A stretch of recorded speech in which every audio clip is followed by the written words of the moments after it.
두 번째 문제로 넘어가 보겠습니다. 어떤 문제 준비되어 있는지 바로 만나보시죠. 네, 이제 한미 정상회담이라는 큰 일정을 하나 넘었습니다. 앞으로 그럼 어떤 전략을 세워봐야 할까? 많은 분들 궁금하실 텐데 마지막 두 번째 문제 통해서 탐색해 보도록 하겠습니다. 바로 만나보시죠. 네, 진보험 주목해야 할 섹터를 하나 고르시오. 오늘도 6개가 나왔네요. 1번 로봇, 2번 반도체, 3번 제약바이오, 남북경협, 증권, 우크라 재건까지 나와 있습니다.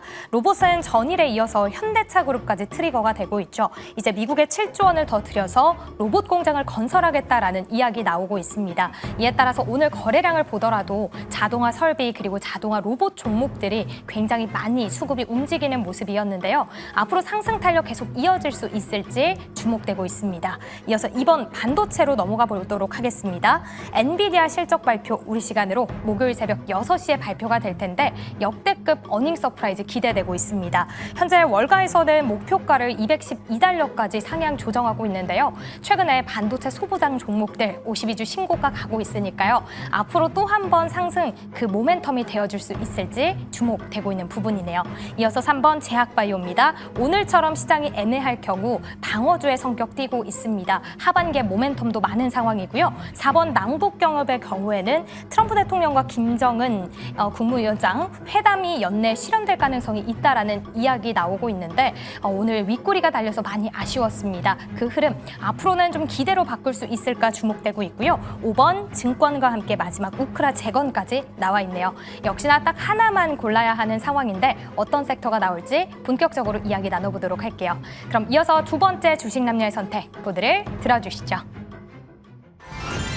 오늘 이성조합 두 분의 의견이 통했습니다. 첫 방송부터 함께 의견이 좀 통하는 것 같은데 문제 2번, 지금부터 우리가 주목해야 할 섹터는 어디냐라고 물었더니 두 분 다 반도체를 공통적으로 꼽아주셨습니다. 자, 이번에는 우리 성화준 매니저 전문가 이야기 먼저 들어볼게요. 네, 일단은 좀 주목해볼 만한 섹터들 보기 중에 좀 관심 가는 거 많아요. 남북경협주도 사실 그쵸, 지금 예. 재미있을 것 같고, 왜냐하면 한미 정상회담 이후에 너무 많은 재료들이 쏟아질 것 같아서 기대감도 좀 쏠리고, 우크라이나 재건주도 최근에 또 이번 주 안에 좀 한번 결판 내보려고 한다, 뭐 이런 분위기 나오다 보니까 이전보다는 좀 다른 분위기라서 그쪽에 좀 집중을 해볼까 하다가 확실히 그래도 우리 시청자분들한테 주도주에 대한 흐름들을 잡아드리는 게 좋겠다라는 부분 때문에 반도체를 좀 말씀드리고 싶은 건데요. 저는 사실 한미 정상회담의 최대 수혜 업종은 반도체가 아닐까 생각이 들어요. 물론 이제 원전과 조선에 대한 부분들에 대한 재료도 좋지만 저는 이번에 우리가 대미 투자를 함에 따라서 이 반도체 주요 기업들의 그 성장 기대감이 계속 나온다라고 생각이 들거든요. 그리고 제가 또 감명 깊게 봤던 기사 중에 하나가 그 이재용 회장하고 엔비디아 젠상 우리 가죽잠바 예. 선생님께서 포옹을 하시는 그렇죠. 모습, 사진 많이 공개가 됐죠. 네, 그거를 보면서 야, 저 포옹하면서 귓속말로 뭐라고 얘기했을까?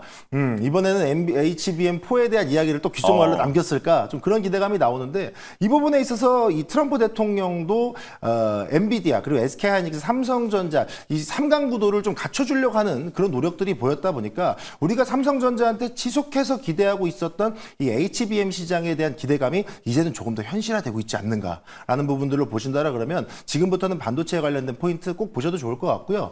거기에 추가적으로 이제 아시겠지만 한미 정상회담 이전에도 삼성전자 이재용 회장이 미국을 방문을 자주 했어요. 그래서 뭐하러 가세요 하고 물어봤더니 내년 사업 구상해야죠 라고 대답했단 말이에요. 지금 보게 되면 이 텍사스 테일러 제이 파운드리 공장도 거진다 완공이 되어가고 있는 상황에다가 테슬라에다가 애플 뭐 주요 글로벌 고객사들까지 확보됐다라 그러면 원래 파운드리 사업부는 떼놓고 가려고 그랬는데 이 적자 폭이 해소된다 그럼 삼성전자의 실적도 회복될 거고 그럼 아직까지 삼성전자의 투심이 7만 1,000원 7만 던대를 크게 못 넘기고 있다라 그러면 저는 오히려 박스권 상단을 돌파할 수 있는 강력한 트리거가 될 수 있다라고 보고 있기 때문에 지금은 뭐 HBM 시장이라든가 파운드리 시장이라든가 어디에서도 반도체 시장을 좀 하방 압력을 줄 수 있는 재료는 없다. 오히려 상단을 좀 더 열어줄 수 있는 재료들이 많이 열려 있다. 그렇기 때문에 반도체 관련주 꼭 주목해서 보셨으면 좋겠다 말씀드리겠습니다. 예. 하방보다는 상방이 열려 있다라고 말씀을 해주셨는데 아마 투자자분들이 반도체를 주목하면서 늘 고민되는 부분이 그걸 거예요. 삼성이냐 SK냐 그리고 대형주냐 소부장이냐 뭐 이런 부분을 고민하실 텐데 지금은 어떤 타이밍입니까? 일단은 삼성이냐 SK냐 물어보신다 그러면 무조건 일단 삼성입니다. 저는 그렇게 보고 있어요. SK하이닉스에 대한 이 HBM에 대한 지분 뭐 그래도 어느 정도 경쟁력을 갖고 갈 것이다라는 전망들이 나오곤 있지만 그래도 애초에 차고 있던 밥그릇을 뺏기는데 그만큼의 기대감을 계속 실어가긴 좀 어렵고 어느 정도 저는 이 30만 원 선을 넘어갔을 때 당시에 어느 정도 반영이 됐구나라는 판단이 있었기 때문에 시장의 시선은 좀 삼성전자 쪽에 쏠리지 않을까라고 보이고요. 그럼 대형주냐 소부장주냐라는 거 봤을 땐 저는 소부장주를 보시는 게 좋을 것 같아요. 왜냐하면 여러분들 시장 오래 보시는 분들 아시겠지만 반도체 소부장 관련 종목들 중에 이미 반응 나오고 있는 종목들 많습니다. 예. 오늘도 일부 종목들 반응이 잘 나왔는데 아직까지도 밸류체인의 핵심 종목인데도 핵심 기업인데도 반응이 못 나오고 조용히 외국인들하고 기관들만 사는 종목들이 있어요. 아직까지 하단 박스에 갇혀 있거든요. 그럼 이제 그런 종목들이 그에 대한 수급을 끌어안고 저점에서 거래량 동반 장대 양봉 터지기 시작하면 그때 가서 늦는다 이거예요. 그렇기 때문에 저는 지금 상승폭과 등락폭을 고려했을 때는 소부장이 사냥하기 더 좋은 종목들이 많다라는 점으로 보시면 될 것 같습니다. 네, 좋습니다. 자, 이차영 전문가님도 반도체를 꼽아주셔서요. 어떤 인사이트 갖고 있는지 말씀해 주시죠. 일단은 반도체는 사실 주식을 하시는 분들에게는 너무나도 이 사랑스러운 종목이라고 생각을 하는데 사실 이 한미 정상회담이 이 이재명 대통령이 당선이 되고 나서 바로 이루어진 게 아니라 굉장히 좀 나름 시간이 끌린 다음에 이루어진 부분이잖아요. 예. 그래서 사실 이 한미 정상회담에서 가장 어떻게 보면은 주목해야 되는 부분이 이 결국에는 이재명 대통령과 트럼프 대통령이 두 명이서 가지고 있는 동일한 정책에 대한 부분이 가장 어떻게 보면은 좀 주목해야 되는 업종이지 않을까, 섹터였지 않았을까 생각이 되는데요. 결국에는 이번 정상회담을 계기로 봤을 때 이 전략 사업에 대한 대규모 투자, 결국에는 이 반도체 사업에 대한 대규모 투자와 협력을 다시 한번 확인할 수 있는 계기였다라고 볼 수 있을 것 같고요. 그리고 한국 기업들이 미국 내에 대규모 투자 자체가 또 발표된 상황에서 결국에는 지금 정책과 자금이 같은 방향으로 가고 있는 신호로 볼 수 있는 거는 반도체였다라고 볼 수 있었기 때문에 저는 반도체를 꼽아왔습니다.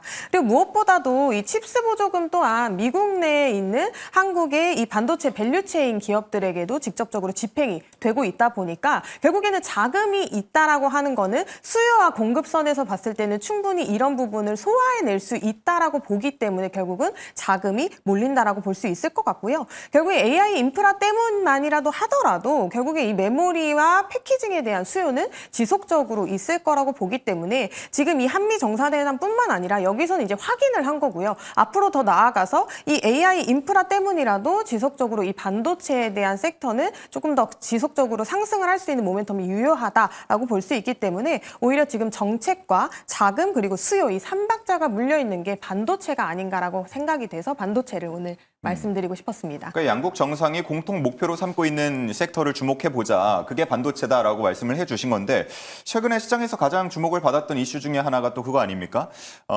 보조금 대신 지분을 좀 어느 정도 요구를 하는 인텔과 같은 흐름, 그걸 삼성전자에도 요구할 수 있다. 뭐 이런 얘기들도 많이 돌았습니다만 이 부분은 그러면 시장에서 우리가 투자자 관점에서 보면 뭐 좀 긍정적으로 봐야 되는 거예요? 어떻습니까? 결국 삼성과 인텔의 협력에 대한 부분을 이 반도체 중에서도 또 유리기판에 대한 부분을 놓고 얘기할 수밖에 없는데 결국에는 이러한 움직임조차도 인텔 자체가 이 트럼프 행정부가 인텔의 지분 자체를 확보하는 좀 이례적인 행보를 이어가고 있고요. 인텔은 결국에는 미국의 반도체 산업 자체의 상징으로 지금 부각이 되고 있는 상태이기 때문에 이러한 인텔과 삼성이 결국에는 협력을 했다라는 건 미국 내에서 삼성의 입지와 시장력의 영향력을 조금씩 넓혀갈 수 있다는 부분도 볼 수 있기 때문에 이런 부분에서는 상당히 긍정적인 모멘텀으로 볼 수 있지 않을까 생각이 됩니다. 네, 좋습니다.